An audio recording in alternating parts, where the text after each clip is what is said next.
Hi hello friends, అందరు ఎలా ఉన్నారు? బాగున్నారా? నేనైతే చాలా బాగున్నాను. నిన్నటి వీడియోకి కంటిన్యూషన్ వీడియో అండి. నిన్న చెప్పాను కదా మీకు కొద్దిగా మ్యాటర్ అయితే చెప్పాను, అది అక్కడికే ఉన్నదనమాట. టైం అయిపోయేసరికి ఇంకా నేను పూర్తి చేయలేకపోయాను. ఒకవేళ మీరు ఆ వీడియో చూడకుండా ఉంటే ఈ వీడియో చూసిన తర్వాత అయినా ఆ వీడియో చూడండి.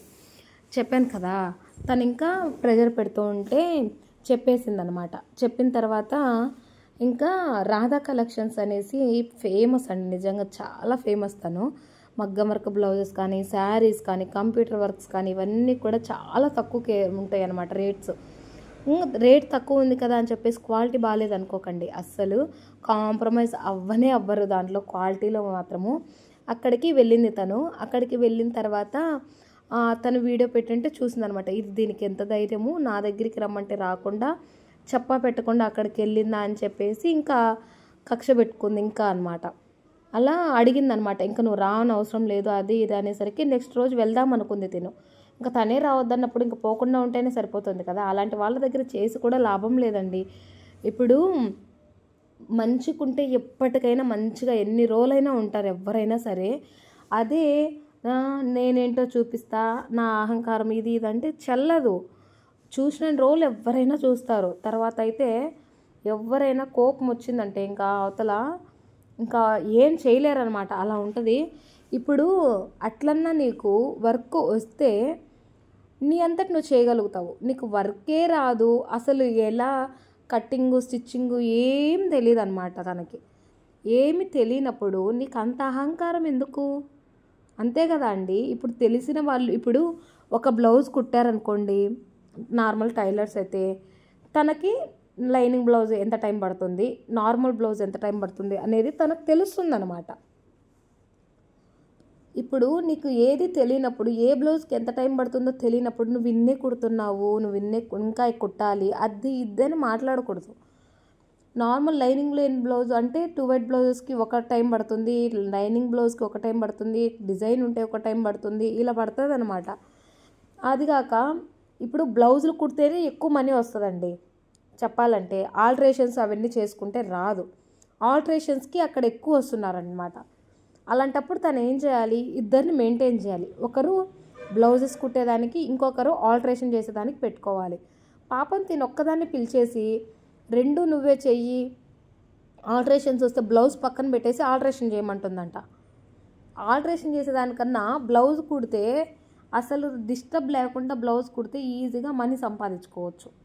నువ్వైనా ఇప్పుడు తను కుట్టేదైనా నీకోసమే కదా, నీకు మనీ వస్తే తనకు జీతం వస్తుంది కదా. తను మంచిగా చేస్తుంటే లేదు నువ్వు ఆల్ట్రేషనే చేయాలి ఇప్పుడు అని చెప్పేసి ప్రెజర్ పెట్టడం ఎంతవరకు కరెక్ట్ అండి? ఇప్పుడు ఏదైనా ఒక బ్లౌజ్ డిజైన్ పెట్టాలంటే ప్రతిదానికి, ఇప్పుడు తను ఒక బ్లౌజ్కి డిజైన్ పెడుతుంది, వేరే కస్టమర్ వస్తారు ఆల్ట్రేషన్ చేయాలి అని అడుగుతారు. తిను డిజైన్ చేసేది పక్కన పెట్టి ఆల్ట్రేషన్ చేస్తే దారాలు మార్చుకోవాలన్నా, దారాలు మార్చుకొని ఆల్ట్రేషన్ చేయాలి. మళ్ళీ ఆ దారం మార్చేసి మళ్ళీ బ్లౌజ్ థ్రెడ్ పెట్టుకోవాలి. బ్లౌజ్ దారం పెట్టుకొని డిజైన్ కంప్లీట్ చేద్దాం అనుకునే టైంకి ఇంకొకరు వస్తారంట ఆల్ట్రేషన్స్కి. అక్కడ ఆల్ట్రేషన్స్కి బాగా డిమాండ్ ఉందంట.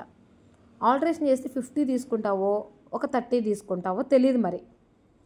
దానికి డిస్టర్బ్ లేకుండా ఒక బ్లౌజ్ ఒక హాఫ్ అన్ అవర్ అలా కూర్చుందనుకో, తను ఒక 300 ఈజీగా వచ్చేస్తుంది.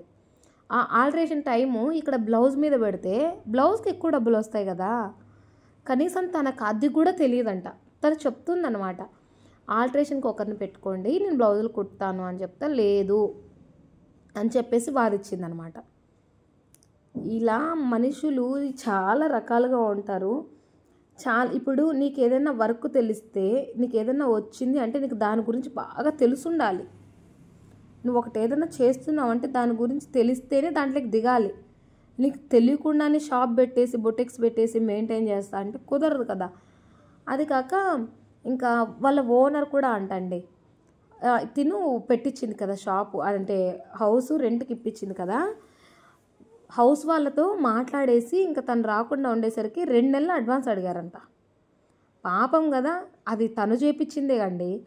తెలిసిన వాళ్ళ దగ్గర ఇంట్లోనే పెట్టింది తను వచ్చినప్పుడు కొత్తలో. వాళ్ళు 1 మంత్ తీసుకున్నారు అప్పుడు అడ్వాన్సు.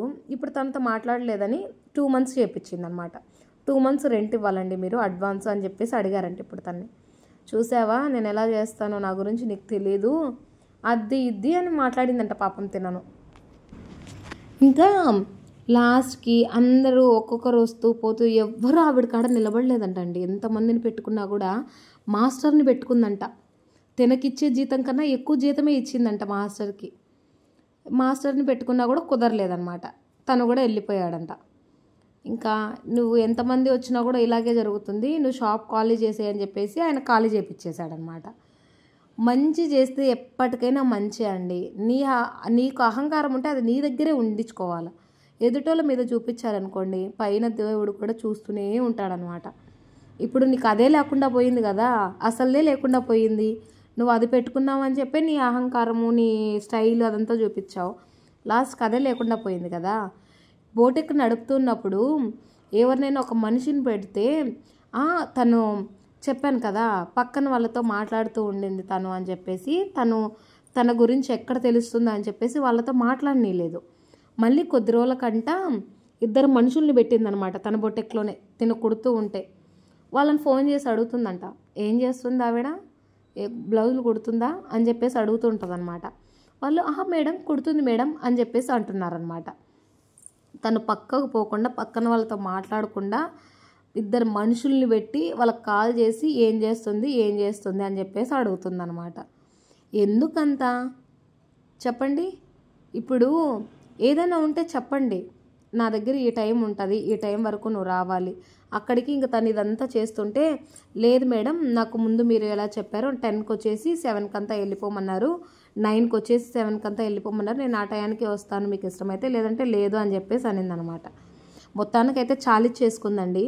నిజంగా ఇప్పుడు అదే తన ఊర్లో ఉండుంటే తన పిల్లల్ని చూసుకుంటూ ఉన్న ఊర్లోనే, అంటే ఎవరికైనా సొంత ఊరు అనేది ఒకటి ఉంటుందండి. ఎంత ఉన్నా కూడా మీ ఊర్లో నువ్వు ఉంటూ పిల్లల్ని చూసుకుంటూ, హస్బెండ్ని చూసుకుంటూ, అమ్మని చూసుకుంటూ ప్రశాంతంగా ఉండకపోయారా? తన హస్బెండ్ పని చేసుకుంటూ ఉంటే, తనకు అంతో ఇంత మనీ వస్తుంటే, తినమని కొద్దిగా హెల్ప్ అవుతూ ఉంటే ఎంత బాగుండేది. ఊరు వచ్చేసి తన మాటలు వినేసి ఇంతగా ఇబ్బంది పడడం ఎందుకండి అసలు? తను ఇవన్నీ ఆలోచించుంటే బాగుండేది. ఇప్పుడు తన హస్బెండ్ కూడా ఏం అనలేడు, ఎందుకంటే ఆ సిచ్యువేషన్ మొత్తం కూడా తను చూస్తున్నాడు కదా, తను అర్థం చేసుకున్నాడు కాబట్టి ఏమనలేదు. ఇంకొకరు అయింటే నువ్వు రమ్మంటే వచ్చాం కదా, ఇక్కడ ఇలా జరుగుతుంది అది ఇదని చెప్పి కొట్లాట వచ్చింటే వాళ్ళిద్దరి మధ్య, భార్యాభర్తల మధ్య వాళ్ళిద్దరి మధ్య కొట్లాటలు వచ్చింటే దానికి కారణం నువ్వే కదా. అలా చేయకూడదండి. ఎవరిని నమ్మించి అస్సలు మోసం చేయకూడదు. చాలా వరకు ఇప్పుడు నువ్వు ఎదుటి వాళ్ళకి ఏదైతే చేసావో అదే నీకు జరిగింది కదా ఇప్పుడు, అంతే కదా. తనని ఊరు నుంచి నీ దగ్గరికి రప్పించుకొని నువ్వు ఇలా చేసి మొత్తానికి నువ్వే అడ్రస్ లేకుండా పోయావు. అవసరమా? ఏదైనా ఇప్పుడు ఎదుటోళ్ళైనా అండి, నువ్వు ఎంత మంచిదానివైనా అవతల వాళ్ళ ప్రవర్తన చూసి ఖచ్చితంగా నీలో మార్పు వస్తుంది అనమాట. ఎంత కంట్రోల్లో ఉందామనుకున్నా కూడా ఎవ్వరు ఉండరండి. నిజం చెప్తున్నాను కదా.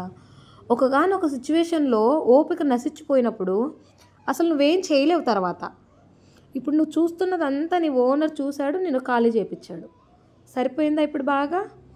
ఒకరికి నువ్వు అంటే నిన్ను అసలు ఇక్కడ లేకుండానే చేస్తాను నేను, అసలు నేనేంటో చూపిస్తాను అని మాట్లాడిందంట తనని. నువ్వే లేకుండా పోయావు కదా ఇప్పుడు. అన్నీ దేవుడు చూస్తుంటాడు, మంచి చెడ్డు అన్నీ చూస్తూ ఉంటాడనమాట. మొత్తానికి ఇలా అయితే జరిగింది. ఆ వీడియో చూసి నాకు కూడా బాధ వేసిందండి. ఇప్పుడు మన ఇంట్లో మన ఊర్లో మనం కుట్టుకుంటూ ఉన్నప్పుడు వచ్చిన కాడికి కుట్టుకుంటాము, అంతే కదా. దేవుడు ఎలా రాసి పెట్టుంటే అలా జరుగుతూ ఉంటుందన్నమాట. అదే మన దగ్గర ఉండి మన ఇష్టమైన చోట ఉండి కొంచెం డబ్బులు సంపాదించుకున్న ఇంట్లో ఖర్చులకైనా చాలు, ఎక్కువ ఆశించకూడదండి. ఏదైనా సరే ఎంతవరకు ఉండాలో అంతవరకు ఉంటే సరిపోతుంది. తనైనా అనుకొని ఉంటుంది ఎప్పుడు ఇంతే కదా, అక్కడికన్నా వెళ్తే ఒక 4 రూపాయలు మిగిల్చుకుందాము చేసుకుందాము అనేసి అనుకుంటుంది అనమాట. ఇప్పుడు తెలియని ఊర్లోకి వచ్చేసి ఇబ్బంది పడడం అంటే చాలా బాధ కదా ఎవరికైనా. నాకు ఆ వీడియో చూసి బాధ అనిపించిందండి. మీకు ముందు తెలియాలంటే ముందు వీడియోలో అయితే షేర్ చేశాను చూడండి. ఇక్కడ కట్ వర్క్ అయితే బ్యాక్ సైడ్ కుట్టేశాను, ఫ్రంట్ నెక్ అయితే ఇది పెట్టమన్నారు. మీరు ఇంతకుముందు చూసినట్లయితే లెహంగాలోకి బ్లౌజ్ అయితే స్టిచ్ చేశాను కదా, సేమ్ యాజ్ ఈజే కావాలని చెప్పేసి అడిగారు ఆ బ్లౌజ్ చూస్తేను. సరే అని చెప్పేసి బ్యాక్ నెక్ స్టిచ్ చేశాను. మీరు అడిగారు కదా అని చెప్పేసి కట్ వర్క్ ఎలా అని చెప్పేసి చూపిద్దాం అనుకుంటే ఇక్కడ వైట్ క్యాన్వాస్ అవ్వడం వల్ల అసలు కనిపించడమే లేదండి. గీస్ పిల్లతో కనిపిస్తే అంటే గీస్ పిల్లతో గీస్తే మీకు కనిపించదని చెప్పేసి పెన్తో చూపిద్దాము నీట్గా అని చెప్పేసి అనుకున్నాను. అది కూడా గమనించలేదు నేను, అసలు కనిపిస్తుందా లేదా అందని చెప్పేసి. ఏం లేదు, చాలా ఈజీ అండి. ఇక్కడ చూస్తున్నారు కదా పిన్స్ అయితే పెడుతున్నాను కదలకుండా. డబల్ లేయర్ అనమాట, 2 హ్యాండ్స్కి కూడా సరిపోతుంది. చూసారు కదా, ఇలా పిన్స్ పెట్టేసుకొని ఒక లైన్ అయితే డ్రా చేసేసుకోండి. 2 లైన్స్ అయితే డ్రా చేసుకోవాలండి. ఎందుకు అంటే ఆ రెండిట్లోనే మనము కట్ వర్క్ అనేది డిజైన్ చేసుకోవాలి. నేను క్యాప్ అంటే బాటిల్ మోతుంది కదా, దాంతో అయితే గీసానమాట షేప్ అనేది. ఇప్పుడు స్కేల్స్ అవన్నీ వస్తున్నాయి. ఒకవేళ మీకు ఈజీగా ఉండాలి అనుకుంటే స్కేల్స్ అయినా కొనచ్చు. దానివల్ల అంత యూస్ అనేది నేను చెప్పలేనండి నిజంగానే. స్కేల్ అంటే ఇప్పుడు చాలా గ్యాప్ వచ్చేస్తుంది ఆ స్కేల్కి. ఫస్ట్ ఏదైతే కర్వ్ ఉంటుందో ఆ కర్వ్తోనే మొత్తం డిజైన్ డ్రా చేసుకోవాలి. ఇలా 2 లైన్స్ అయితే గీసానండి.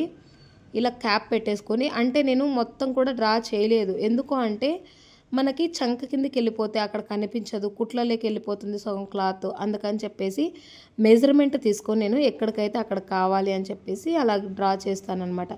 2 లైన్స్ గీసాను కదా, కింద లైన్కి కరెక్ట్గా టచ్ అయ్యేటట్టు క్యాప్ పెట్టుకొని ఈ విధంగా అయితే డ్రా చేసుకుంటూ వెళ్ళిపోవాలన్నమాట. చూస్తున్నారు కదా, ఈ విధంగా నాకు ఎంతవరకు కావాలంటే అంతవరకు చూసుకొని కొలతతో డ్రా అయితే చేసుకుంటున్నాను. హ్యాండ్స్కి అండి, నెక్కి అయితే చూసారు కదా కట్ చేశాను, స్టిచ్ చేసేసాను.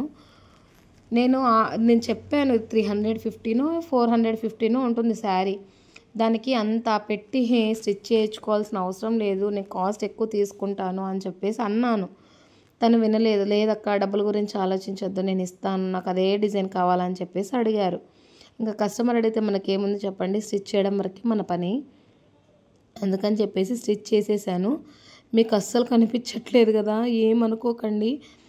నేను నెక్స్ట్ ఇంకా తర్వాత ఒకవేళ చూపిస్తాను, ఏదన్నా బ్లాక్ దాంతోనో ఎలాగైనా చూపిస్తాను.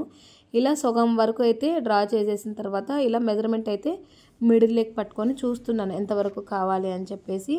తర్వాత ఇంకొకసారి అయితే డ్రా చేసుకున్నాను అనమాట. అప్పటికి సరిపోయింది. ఈ వీడియో మీకు నచ్చిందని అనుకుంటున్నాను. నచ్చితే ఖచ్చితంగా సబ్స్క్రైబ్ చేసుకొని లైక్ చేసి షేర్ చేయండి. కమెంట్ చేయడం అస్సలు మర్చిపోకండి. నిన్నటి వీడియో కూడా చూడండి, మీకు క్లారిటీ అనేది వస్తుంది. ఒకరిని నమ్మి అస్సలు మోసపోకండి. చాలా వరకు కూడా ఈ రోజులలో ఎవరిని నమ్మకూడదని చెప్పచ్చు. నిజంగానే అండి, అసలు ఎవరిని నమ్మకూడదు. మన చేతిలో పని ఉంటే అదే చేసుకుంటూ వెళ్ళిపోతే చాలండి. ఎక్కువ అత్యాశకు పోయి మోసపోవడం కన్నా కూడా ఎంతలో ఉండాలో అంతలో ఉంటేనే మేలని నేను అంటాను. చూసారు కదా, మొత్తం అయితే ఇక్కడ డ్రా అయితే చేసేసాను. మరొక మంచి వీడియోతో మళ్ళీ కలుద్దామండి. దీన్ని షేప్ కూడా నేను నీట్గా కట్ చేసుకుంటూ, కింద ఈ షేప్స్ అయితే ఉన్నాయి కదా, ఇంకా నేను షేప్ ఏదైతే ఉందో ఎగ్జాక్ట్గా అలాగే గీసాను, అంటే అలాగే కట్ చేసేసాను.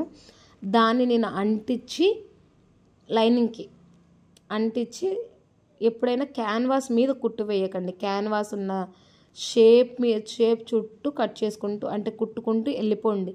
క్యాన్వాస్ మీద కుడితే అది సరిగ్గా తిరగదనమాట.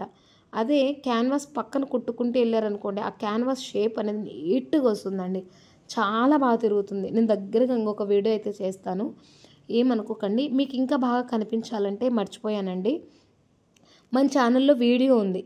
శ్రీలీల శారీ ఇప్పుడు ట్రెండింగ్ అయింది కదా, ఒకప్పుడు ముందు pink, green colour, cream colour అలా. ఆ శారీలో బ్లౌజ్కి అయితే నేను కట్ వర్క్ పెట్టానండి. చూడండి, చాలా బాగా అర్థమవుతుంది అనమాట. నేను అక్కడ చూపించాను మీకు. ఒకవేళ టైం ఉంటే కనుక ఆ వీడియో కూడా చూడండి. Thanks for watching friends. మరొక మంచి వీడియోతో మళ్ళీ మీ ముందుకు వస్తాను. Until then keep smiling. Bye bye friends.